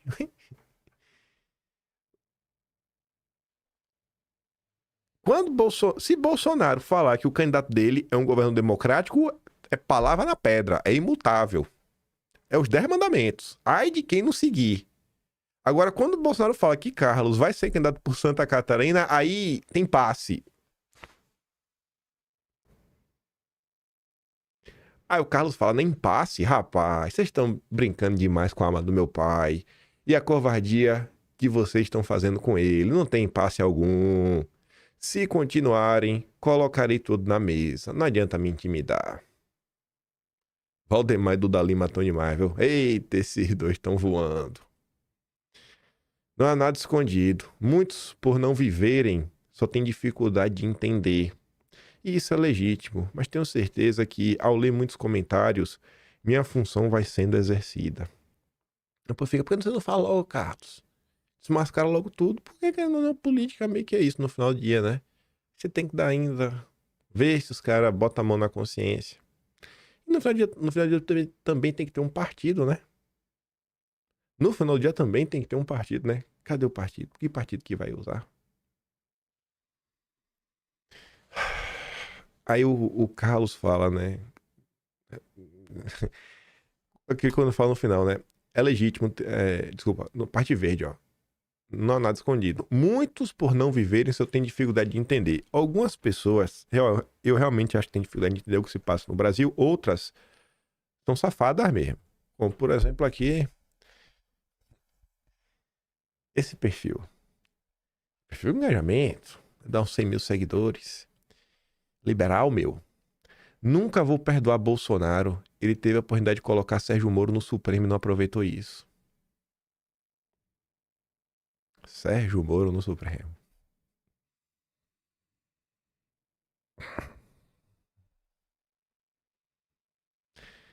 Aí o Sérgio comenta: é com gente assim que querem que os bolsonaristas se unam? Que emprega a união da direita e quer que só os bolsonaristas cedam espaço, podem tomar no meio, né, do olho do orifício corrugado. O candidato é Bolsonaro. Ponto. Eu só voto no Bolsonaro, o resto é centrão. A gente tá em 2025. Essa pessoa fala isso de safadeza. Ela sabe muito bem o que acontece. Não é um bocó de rede social.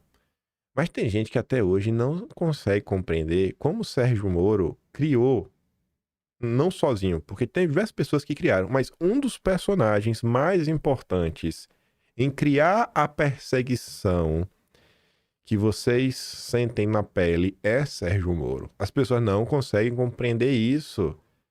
A equipe da PF que tava tocando em queda das fake news lá atrás, que hoje em dia se fala muito no Fábio Chor, mas a turma lá de trás foram as pessoas que o Moro levou para Brasília. E que o Deltan Dallagnol sequer abre a boca, como ele também não abre a boca para falar da transparência internacional, como o Deltan Dallagnol não abre a boca para falar do escândalo das Americanas, logo o Deltan que combate a corrupção, né, gente? E não adianta falar porque as pessoas estão presas nesse papo da união da direita até hoje e não conseguem enxergar o óbvio. Mas eu sinto que alguns de vocês olham para essa situação e aí começam a se questionar, tipo assim, cara, então era mais ou menos por isso que aquele doido lá do bigode, o Oreudo, é por isso que o Oreudo falava, qual a direita que vocês querem construir? Precisamos delimitar, deixar as coisas um pouco mais claras, para dificultar, né, as pessoas colarem. Ter um projeto um pouco mais claro, porque enquanto a direita for só e apenas ser antipetista, qualquer uma de direita, até o Alckmin era antipetista, onde o Alckmin está hoje? Olha pra isso aqui. Que pessoa amarga e triste, hein? Bolsonaro será preso ainda essa, não sei lá, semana, o que tá falando. Ele vai ou não. Feliz da vida. Esse maluco ia ser preso. Bolsonaro arrumou um emprego pra ele no Banco Mundial pra ele não ser preso. Depois arrumou um emprego pro irmão dele no OEA, pra ficar com ele. E agora o cara tá torcendo pela prisão de Bolsonaro. Lá atrás, eu lembro, em 2021, esse maluco fez uma postagem tipo um foguete no formato de órgão masculino. E aí eu falei na época algumas coisas. Não, tá na direita. Você quer saber mais do que o ex-ministro grande? Patati patatá. Onde tá agora, né? Vamos aqui ouvir um momento de ontem. O Emílio, que não é político, não é nada, não deve nada a Bolsonaro. O Emílio resolveu comentar. A Tsu colocou um vídeo de 6 minutos e aí tem uns embates. O Zuckerman fala umas coisas, o Emílio rebate, depois o Morgado fala, o Emílio rebate de novo. E depois o Eric pegou o vídeo da Tsuki e recortou pra ficar meio que só as falas do Emílio. Eu vou dar play no do Eric, porque o vídeo completo do Emílio são 6 minutos e meio. Eu mando os dois. A versão só com as falas do Emílio e o completo. O completo até melhor. Manda lá no Telegram, tu consegue ouvir na íntegra. Mas para nosso critério, a fala do Emílio já é mais do que o suficiente. Vamos ouvir aqui, ouvir o velho Emílio. O Bolsonaro é que ele vai abençoar. Eles estão forçando o Bolsonaro na parede para o Bolsonaro falar. Agora, claro. Só se elegeram com a ajuda do Bolsonaro. E agora estão botando o Bolsonaro na parede para o Bolsonaro indicar alguém. É que o sistema não quer o Bolsonaro, como nunca quis. Eu sei, mas o Bolsonaro é o cara que leva milhões para rua. Tem que combinar com o povo. Tem que combinar com o povo. E eu Faria Lima. Faria Lima tá com qualquer um. Então, tá com quem? Pagando bem. Engraçado. desgraçado, vocês caem nas conversas. Aí, a gente precisa discutir a política aqui. Discutir o quê que você vai discutir? Vamos discutir. Os caras estão botando o Bolsonaro na parede pro Bolsonaro indicar quem eles querem. Tá bom, mas isso. tudo bem. Mas agora Porque tem que combinar com o povo. Tá bom, o povo que colocou o Bolsonaro lá, gordão. Pô, a gente acompanhou isso. Mas não são o Zema colou no Bolsonaro, o Dória colou no Bolsonaro, o Tarcísio ganhou em São Paulo por causa do Bolsonaro. E a turma que quer vai ficar esperando no banco. É o povo que decide. Então pronto. Não é isso. O cara tá preso. Tá? Sim. O cara tá... Vai fazer o quê? O cara... Como vai fazer o quê? Se o cara tá tem um preso, líder, vai fazer o quê? É o líder da direita. Então, mas ele não tem ainda a legitimidade, ele não Vamos tá... aguardar, mas ninguém tá carimbando nada. Só que vocês já estão colocando o cara na parede Não, a gente pra tá- ele quem tá indicar alguém. colocando, Eles não querem, eles não podem perder não esse tinha- público. Eu sei, mas então o ninguém tá Bolsonaro, colocando ninguém na Bolsonaro não foi traído. O Bolsonaro... Agora, nesse momento... Ah, não foi. Então pega a lista lá, porra. Pelo Tarcísio. Todos então tá. Então vocês só estão dando notícia, vocês só estão vendo pela visão da imprensa. Que imprensa? É lógico. E os jantares aí? Ah, tem jantares. Você sim. foi no jantar? Eles também vão no jantar. Sim. Eu não. Não é nervoso. É uma notícia. Não, eu sei que é uma E notícia. eu vou te falar o que eles disseram. Vamos aguardar o Jair. Tá bom. Tá bom. Eu tô Primeiro botando- turno. Todo mundo contra todo mundo. Então, com a faca assim no pescoço Todo do Jair, mundo contra o cara vai ser Todos agora... estão. Todos estão com a faca no Jair, se você for colocar. Até a família, então. Então, até o Eduardo. Tá, todo O mundo. povo tá com o Bolsonaro. Pronto, Você tá aguarda. perto disso. Mas ninguém É isso. tira. Não é isso, não é, mas é que é no Bolsonaro, Eu o Brasil é sei. dividido. Eu sei Ou é disso. Lula ou é Bolsonaro. Eu sei Não adianta disso. você inventar outra coisa. Tá bom, mas Então, há existe. quanto tempo os caras estão inventando? Terceira via. A terceira Você via. tá- você tá- Um monte foi. É. Um monte foi. Sim, tem Não, um monte. sim. Porque na Eu entendo eleição, o seu ponto, porque mas na eleição todo mundo cola no Bolsonaro, porque o povo gosta do Bolsonaro. Como o Lula também tem o cara que o Lula também tem que abençoar.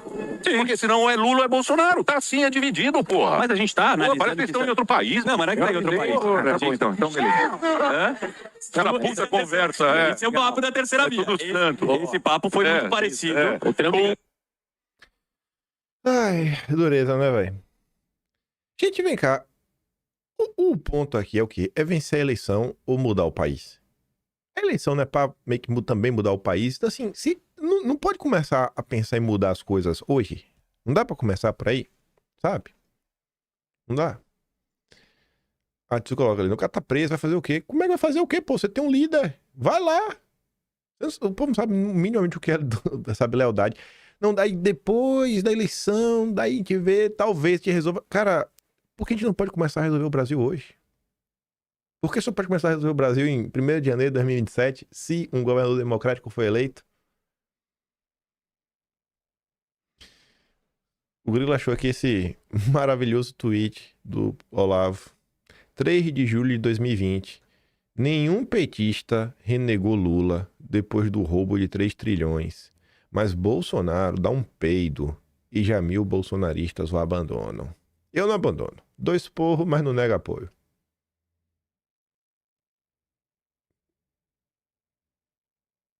É assim na cara de todo mundo, tô falando com o Bolsonaro.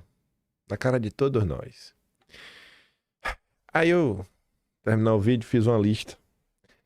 Talvez vocês discordem, talvez vocês concordem, mas eu vou comentar. Eu coloquei basicamente o que é ser de direita, né, em 2025. Eu me considero bolsonarista, então eu não faço parte desse grupo mais. Mas ser direita, né?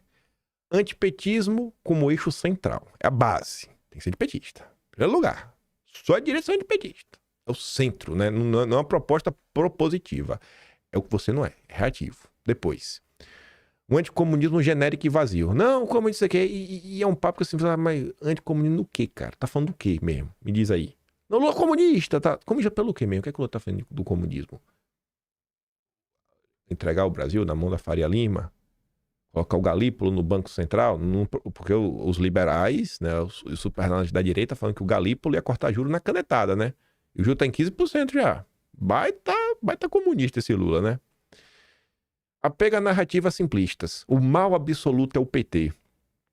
É só isso para o Brasil? Tirou o PT, resolve? Tirou o PT, resolve. Desconhecimento de economia real. Um discurso liberal vazio. E até já coloquei um na sequência, né? Que é a contradição. Defende lá o Estado mínimo, o Estado gastador. E aí depois reclama que a China, o BTG e a JBS estão comprando o Brasil. Aí eu falo, mas tu não mandou desfazer do Estado? Não, mas tinha que desfazer o Estado para quem? Pro Luciano Hang, né? Ah, mas o Luciano Hang nem queria comprar. Desconexão com pautas sociais. A direita cada vez mais distante disso. E o pessoal não quer enxergar, mas tudo bem.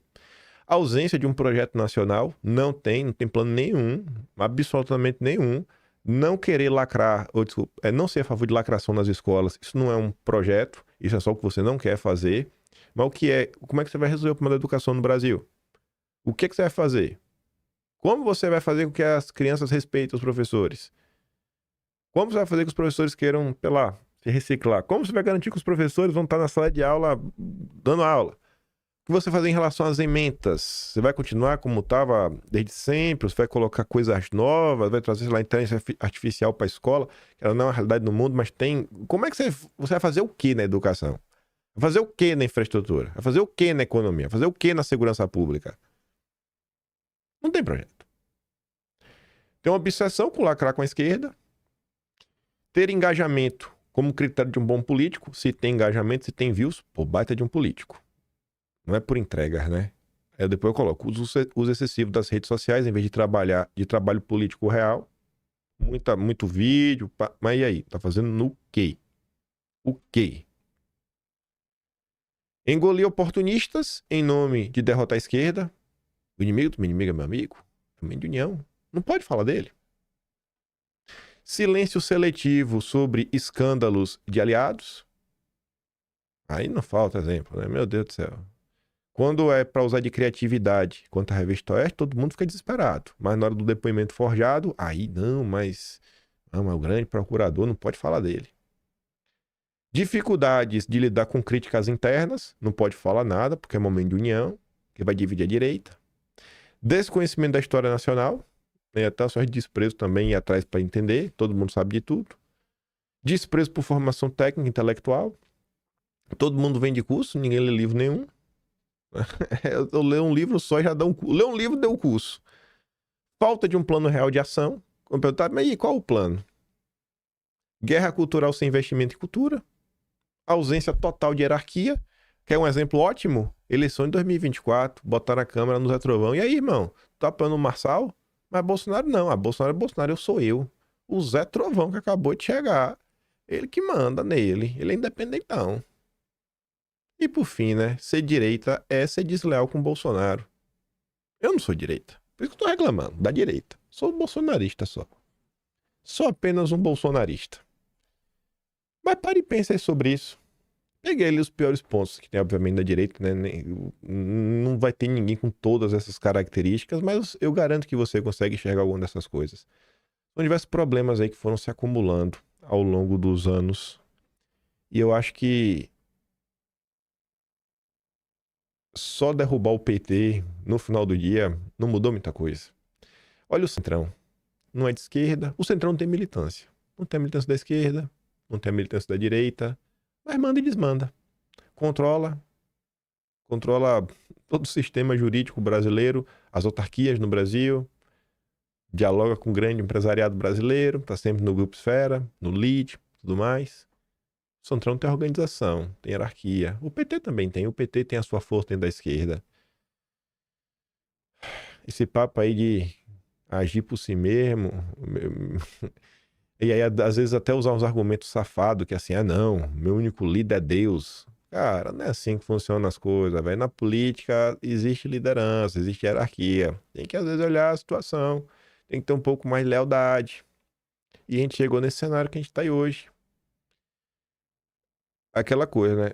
A gente tem um problema urgente para hoje. Beleza, tem que lidar com esse problema para hoje. Mas a gente não pode esquecer do médio prazo. A gente não pode esquecer do longo prazo.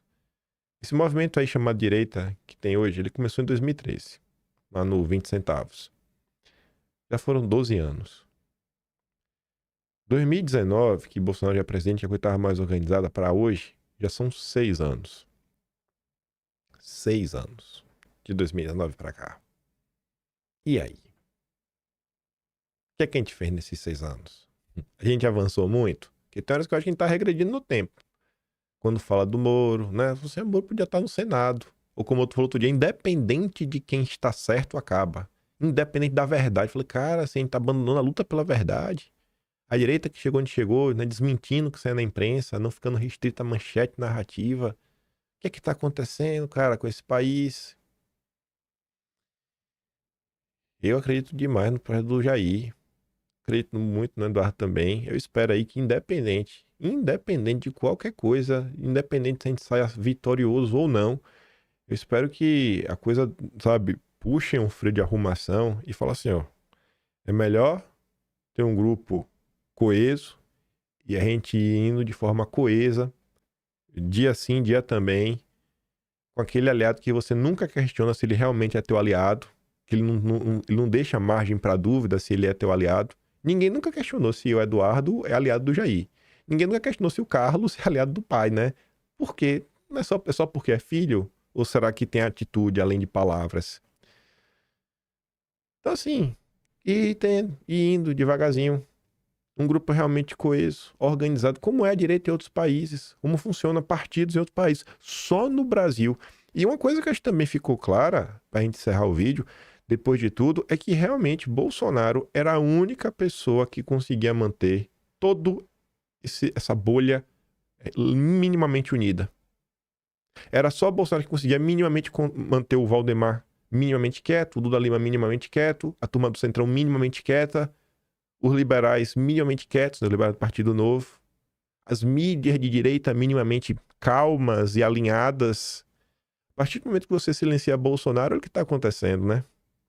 Todo mundo agora já está dando por certo que é o momento de passar a rasteira e tomar o poder. Não estavam mentindo, né? Quando falou que Bolsonaro é que mantinha tudo isso de pé. Tá tudo desmoronando sem o Jair. Ah, meu Deus, viu? Aquela coisa, o Brasil não merece esse homem, mas não merece porque não merece mesmo, assim, não é digno do esforço que esse cara fez e ainda segue fazendo. Mas vamos observar, né, os próximos capítulos. Vamos ver como é que vai ser os governos democráticos. Eu acho que essa história do futebol de ontem vai pegar tão mal que o Tarcísio vai ter que se defender, né, óbvio, porque aí pra isso ele vai abrir a boca. Mas boa sorte aí pra vocês tudo. Siga aí, projeto Jair Bolsonaro. Se não for o Jair, o Eduardo, porque não consigo enxergar nenhum outro, sabe? Nenhum caminho aí que minimamente vai querer incomodar os donos do poder no Brasil. Isso não é pra incomodar, é pra continuar como tá.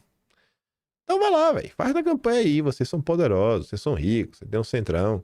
Eu jamais vou pregar voto nulo, jamais vou pregar votar no Lula. Mas vai lá, toca o barco aí de vocês. Constrói aí.